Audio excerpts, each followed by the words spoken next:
माँ दुर्गा के प्रिय भक्तों, आज से नवरात्र आरंभ हो रहे हैं। नवरात्र में नवरात्र व्रत कथा सुनना बहुत ही पुण्यदायक और फलदायक माना गया है। आप सब मन लगाकर इसे सुने। बृहस्पति जी ब्रह्मा जी से बोले कि हे ब्रह्मा जी, आप अत्यंत बुद्धिमान, सर्वशास्त्र और चारों वेदों को जानने वालों में श्रेष्ठ हैं। हे प्रभु, कृपा कर मेरा वचन सुनिए। चैत्र, अश्विन, माघ और आषाढ़ के शुक्ल पक्ष में नवरात्र का व्रत और उत्सव क्यों किया जाता है? हे भगवान, इस व्रत का फल क्या है? किस प्रकार करना उचित है? और पहले इस व्रत को किसने किया? सो विस्तार से कहें। ब्रह्मा जी ने बृहस्पति जी के ये वचन सुनकर कहा कि हे बृहस्पति, प्राणियों का हित करने की इच्छा से तुमने बहुत ही अच्छा प्रश्न किया है। जो मनुष्य मनोरथ पूर्ण करने वाली दुर्गा, महादेव, सूर्य और नारायण का ध्यान करते हैं, वे मनुष्य धन्य हैं। यह नवरात्र का व्रत संपूर्ण कामनाओं को पूर्ण करने वाला है। इसके करने से पुत्र चाहने वालों को पुत्र, धन चाहने वालों को धन, विद्या चाहने वालों को विद्या और सुख चाहने वालों को सुख मिल सकता है। इस व्रत के करने से रोगी मनुष्य का रोग दूर हो जाता है और कारागार में बंद हुआ मनुष्य बंधन से छूट जाता है। मनुष्य की समस्त विपत्तियां दूर हो जाती हैं और उसके घर में संपूर्ण संपत्तियां आकर उपस्थित हो जाती हैं। बंध्या और काक बंध्या के इस व्रत के करने से पुत्र पैदा हो जाता है। समस्त पापों को दूर करने वाले इस व्रत को करने से ऐसा कौन सा मनोरथ है जो सिद्ध नहीं हो सकता? जो मनुष्य इस अलंब मनुष्य देह को पाकर भी नवरात्र का व्रत नहीं करता, वह माता पिता से हीन हो जाता है। अर्थात उसके माता पिता नहीं रहते उसके साथ और वह अनेक दुखों को भोगता है। उसके शरीर में कुष्ठ हो जाता है, वह अंगहीन हो जाता है और उसकी संतानोत्पत्ति भी नहीं होती। इस प्रकार वह मनुष्य अनेक प्रकार के दुख भोगता है। इस व्रत को न करने वाला मनुष्य धन और धान्य से रहित होकर भूख और प्यास के मारे पृथ्वी पर घूमता फिरता रहता है। जो स्त्री भूल से भी इस व्रत को नहीं करती है, वह पतिहीन होकर अनेक प्रकार के दुखों को भोगती है। यदि व्रत करने वाला मनुष्य सारे दिन उपवास न कर सके तो एक समय भोजन करे, उस दिन बांधवों सहित नवरात्र व्रत की कथा का श्रवण करे।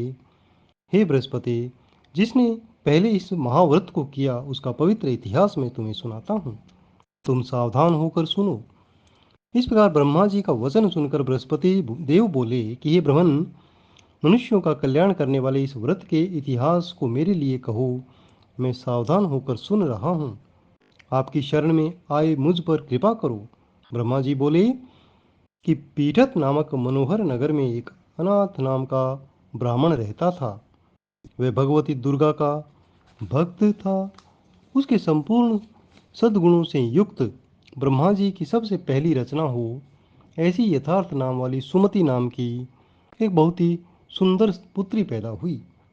वह कन्या सुमति अपने पिता के घर बालकपन में अपनी सहेलियों के साथ खेलती हुई इस प्रकार बढ़ने लगी जैसे शुक्ल पक्षी कला बढ़ती है।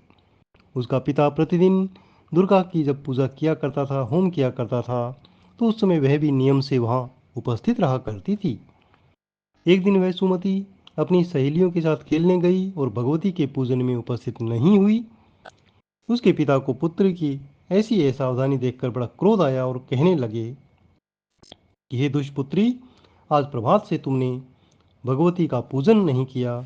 इस कारण मैं किसी कुष्ठी और दरिद्री मनुष्य के साथ तेरा विवाह करूंगा। इस प्रकार कुपित पिता का वचन सुनकर सुमति को बड़ा दुख हुआ।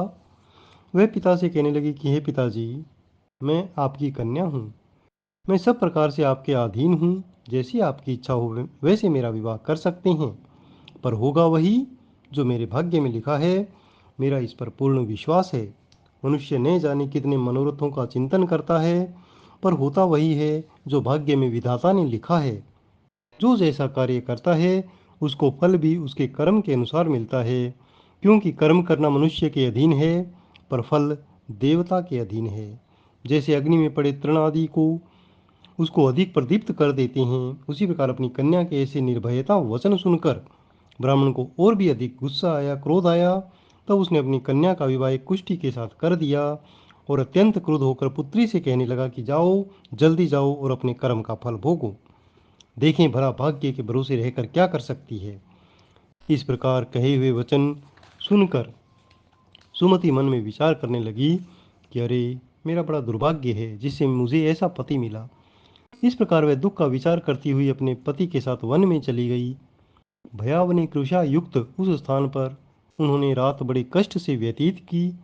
उस गरीब बालिका की ऐसी दशा देखकर भगवती पूर्व के पुण्य के प्रभाव से प्रकट होकर कहने लगी कि हे दीन ब्राह्मणी, मैं तुम पर प्रसन्न हूँ, तुम जो चाहो वरदान मांगो, मैं प्रसन्न होने पर मन वांछित फल देने वाली हूँ।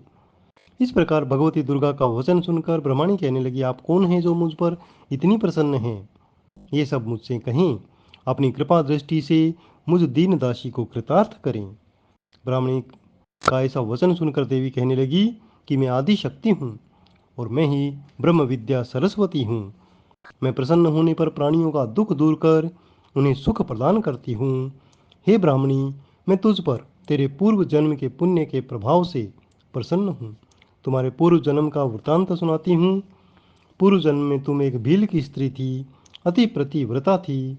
एक दिन तेरे पति निषाद ने चोरी की। चोरी करने के कारण तुम दोनों को सिपाहियों ने पकड़ लिया और जेल खाने में डाल दिया। उन लोगों ने तुझे और तेरे पति को भोजन नहीं दिया। इस प्रकार नवरात्रि के दिनों में तुमने न कुछ खाया न ही जल पिया, इसलिए 9 दिन तक नवरात्र का व्रत हो गया। हे ब्राह्मणी, उन दिनों में जो व्रत हुआ उस व्रत के प्रभाव से मैं प्रसन्न होकर तुम्हें मनोवांछित फल दे रही हूँ। तुम्हारी जो इच्छा हो वो मांगो। इस प्रकार दुर्गा के कहे हुए वचन सुनकर ब्रह्मणी बोली, यदि आप मुझ पर प्रसन्न हैं तो हे दुर्गे माता, मैं आपको प्रणाम करती हूँ, कृपा कर मेरे पति के कोढ़ को दूर करें। देवी कहने लगी कि उन दिनों में जो तुमने व्रत किया था उस व्रत के एक दिन का पुण्य तुम अपने पति का कोढ़ दूर करने के लिए अर्पण करो।